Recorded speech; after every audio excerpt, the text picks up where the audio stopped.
1,00,000 మంది శివభక్తులతో కలిసి మహారుద్రాక్ష పూజలో పాల్గొనండి. వెంటనే కాల్ చేసి మీ పేరును నమోదు చేసుకోండి. నమస్తే రమగారు. నమస్తే జయ. రమగారు, ఏదైనా రాజుల కథ చెప్తారా? శక్తిసింహుడు అని ఒక రాజుగారు ఉండేవాడు. ఆయనకి అత్యంత ప్రీతిపాత్రులు ఇద్దరు ఉండేవారట ఆ స్థానంలో. అందులో ఒకడు సూర్యవర్మ అనే ఒక సామంతరాజు. ఆయన చాలా గొప్పవాడు, చాలా ఇది అది ఏమిటో బోల్డ్ అని ఉండే. ఆయనకి సీమంతిని అనే ఒక పెళ్ళిడికి వచ్చిన సౌందర్యవతి అయిన కూతురు ఉండేది. అక్కడి నుంచి మన రాజుగారికి అత్యంత ప్రీతిపాత్రుడు ఇంకొకడు, ఇతను చంద్రగుప్తుడని రాజుగారి ప్రధాన అంగరక్షకుడు. అబ్బాయి చాలా మంచివాడు, చాలా చురుకైనవాడు. వాళ్ళ నాన్న తాతల కాలం నుంచి ఈ రాజ్యంలోనే ఉన్నారు వాళ్ళు. రాజుగారికి ఈ చంద్రగుప్తుడు అంటే మహా ఇష్టం. సూర్యవర్మకి చంద్రగుప్తుడికి పెద్ద ఏం పడుతున్నట్టు ఏం కనపడేది కాదు, కానీ గొడవలేం లేవు. అయితే ఏమైంది, ఈ సీమంతిని ఈ చంద్రగుప్తుడు ప్రేమించాడు. వాళ్ళిద్దరూ ప్రేమించుకున్నారు. కొంతకాలం గడిచాక ఈ చంద్రగుప్తుడు ఏం చేశాడు, రాజుగారికి చెప్పాడు, నేను సూర్యవర్మ గారి కూతురుని ప్రేమిస్తున్నాను, ఆమె కూడా నన్ను ప్రేమిస్తోంది, వివాహం చేసుకోవాలనుకుంటున్నాం అని చెప్పేసరికి రాజుగారు అంటే మనం చాలా సంతోషించాడు. ఇద్దరు తనకు ఆప్తమిత్రులు. వీడంటే చాలా ఇష్టం, కుర్రాడంటే. సూర్యవర్మ తన ఈడువాడు, తనకు చాలా ఇష్టుడు. సరే, ఒకరోజు సూర్యవర్మని మధ్యాహ్నం భోజనాన్ని పిలిచి, మీ అమ్మాయిను చంద్రగుప్తుడు ఒకళ్ళనొకళ్ళు ప్రేమించుకుంటున్నారట, చక్కగా పెళ్లి చేద్దామా మనం అని అడిగాడు. ఆయన సంతోషంగా అడిగేసరికి సూర్యవర్మ కొళ్ళు మండిపోయింది. మొహం చెట్లిచ్చి, నేనేమో రాజవంశానికి చెందినవాడిని, వాడేమో ఉద్యోగి, మా పిల్ల వాడిని ప్రేమించడం నేను నమ్మను, అలాంటివి ఏమీ జరగలేదు, వాడు మీకు ఏదో అబద్ధాలు చెప్పాడు, మీకు వాడి మీద ఉన్న ప్రీతిని ఎక్స్ప్లాయిట్ చేయాలని చూస్తున్నట్టున్నాడు, రాజవంశంలో చేరటానికి వాడు ఎత్తేస్తున్నాడు అన్నట్టుగా ఆయన అన్నాడు. అన్నాక ఈయన అన్నాడు, రాజుగారి శక్తిసింహుడు, నేను అట్లా అనుకోను, చంద్రగుప్తుడు నాతో అబద్ధం ఆడే సాహసం చేయడు, నువ్వు మీ అమ్మాయిని కనుక్కోమన్నాడు. సూర్యవర్మ గారు హుటాహుటిన వాళ్ళు ఊరు వెళ్ళిపోయి కూతుర్ని కేకలేసి అడిగాడు, ఏమిటమ్మాయి ఏమిటి సంగతి అంటే, ఆ అమ్మాయి అవును, నేను చంద్రగుప్తుడిని ప్రేమిస్తాను, చంద్రగుప్తుడిని పెళ్లి చేసుకుంటా, లేకపోతే నేను పెళ్ళే చేసుకొని దిక్కుని చోటు చెప్పుకోను. ఆయన చాడా మడా కేకలేసాడు కూతురు. మన వంశం ఏంటి, వాడి వంశం ఏంటి, వాడు ఉద్యోగి, వాడిని పెళ్లి చేసుకోవటం ఏమిటి, బ్యాడ్ ఐడియా, వెరీ బ్యాడ్ అన్నాడు.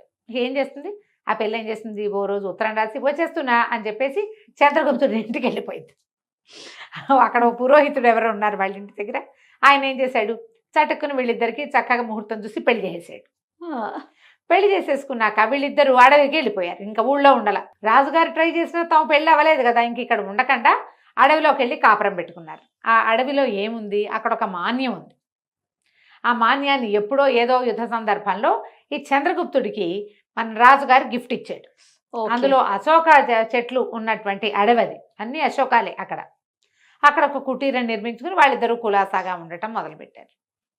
సూర్యవర్మ ఎప్పుడైతే తన కూతురు కనపడలేదో, ఎప్పుడైతే పెళ్ళైపోయిందని వార్త వచ్చిందో, ఎప్పుడైతే వెళ్ళిపోయారనే విషయం అర్థమైపోయిందో, రైమని రాజుగారి దగ్గరకు వచ్చి, హాత్తేరి మా పిల్లని మీ వాడు లేవదీసిపోయాడు, నా పిల్లని నాకు అప్పచెప్పండి అనేసరికి రాజుగారికి ఏం చేయాలో తెలియదు. వాళ్ళిద్దరు ప్రేమించుకున్నారు, ఏమనాలి, ఏదో చూసి చూడనట్టు ఊరుకున్నాడు. ఎన్ని రోజులు గడిచినా సూర్యవర్మ గారు దాని మీద వదిలిపెట్టక, నువ్వు ఎలాగైనా సరే మా పిల్లని నాకు అప్పచెప్పాల్సిందేనని అంత చుట్టుపక్కల అన్ని చోట్ల గొడవ మొదలుపెట్టాడు, ఎక్కడా కుదరలా.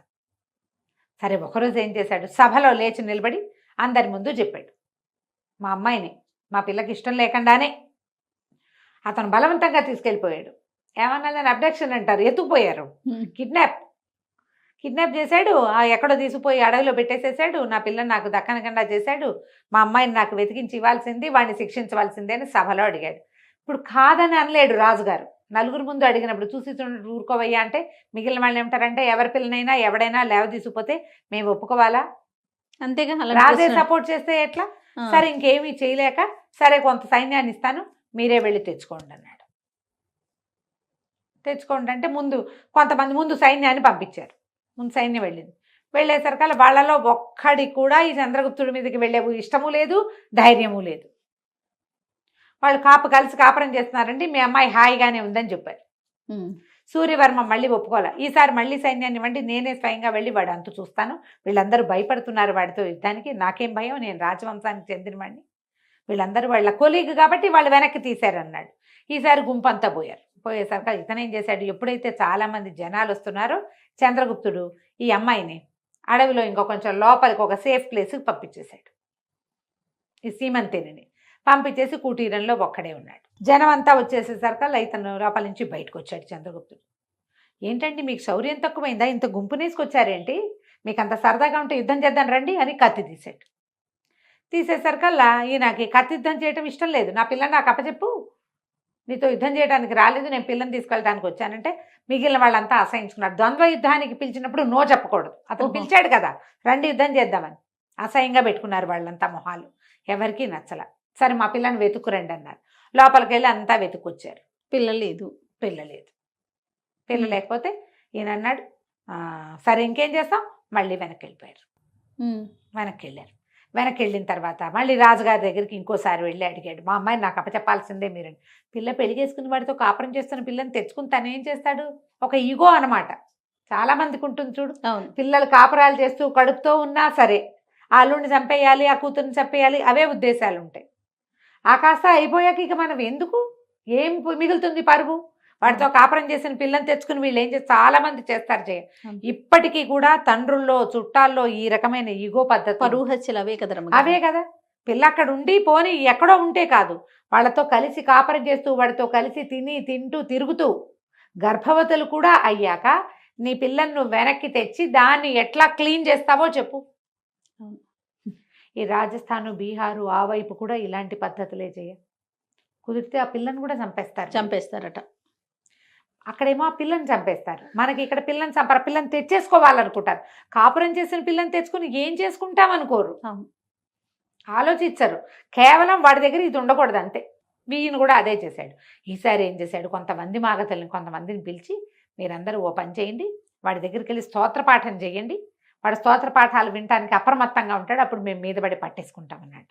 వాళ్ళు వణుక్కుంటూనే పోయారు వంది మాగతులు. ఈసారి శ్రీమంతిని ఇంట్లోనే ఉంది.